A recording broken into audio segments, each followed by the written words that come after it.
Morning. So today we're going to make a start on some of the more technical stuff on the engine. We're going to be looking at the piston sizing and checking the ring gapping, ready to start assembling the pistons and rods.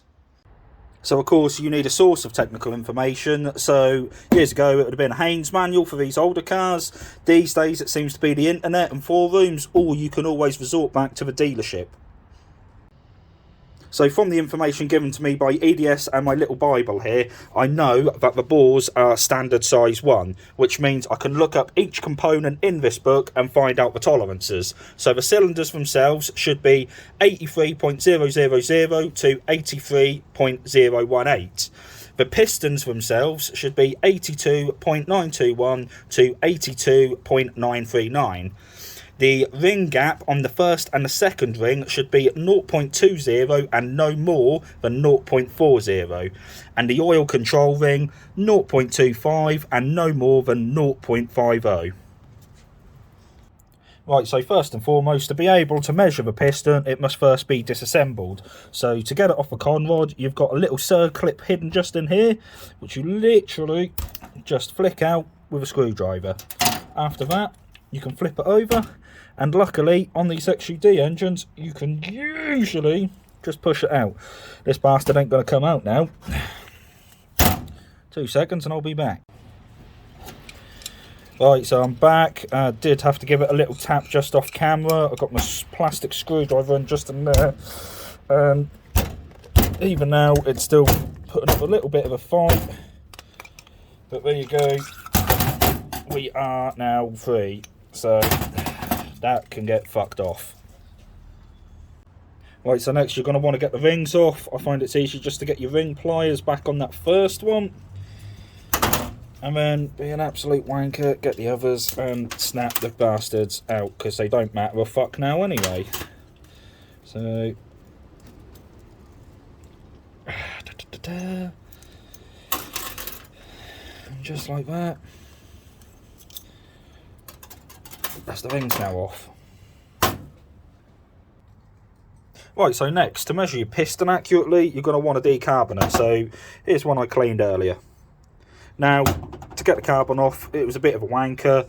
Tried isopropanol, tried engine degreaser, and in the end, I raided the missus cleaning cupboard, found this pink stuff, which I believe is for cleaning the carbon out of your oven. Guess what? That and a fucking toothbrush, and I got these results. So I'm pretty happy with that. Right, so after getting beasted by your missus for nicking her cleaning products, next step is to use a micrometer and to just double check your pistons. So you're just going to give that a quick measure up. And what I've roughly got is 82.93, which is within tolerance. Now the problem is I can't read to a third decimal place on this micrometer, but 82.93 actually puts it dead in spec.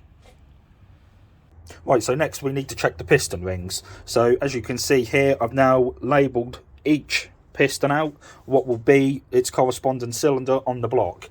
So we're going to go for the first piston ring, which is marked up C here, and we're going to be checking that the piston ring gap is 0.20 to 0.40 using feeler gauges. Right, so next we need to make sure that piston ring C is evenly into cylinder number 1. Now to do this, lock off your vernier caliper. So I've locked mine off there at dead 12mm, and then use the end of it to gently go round and poke the piston ring down and evenly set it into the bore. Right, so next, using our feeler gauges, we are going to check the ring gap. So the first ring, we're looking for it between 0.20 and 0.40. So I've got my 2 blades here, so we're going to go for the largest one first, which is the 0.4. Don't know if you can see, I can't get it in the gap there. So now we go for the thinner blade, that's the 0.20, and it fits, which means this ring gap is perfectly within tolerance, so there won't be no filing to suit needed here. Right, so of course that same procedure has got to be followed for each of the rings, checking the ring gaps, then it's got to be repeated for each cylinder. So I'm now going to go away, I'm going to spend the rest of the day doing that. I might not actually get these onto conrods today, but I will see you later guys, and hopefully you enjoyed that episode.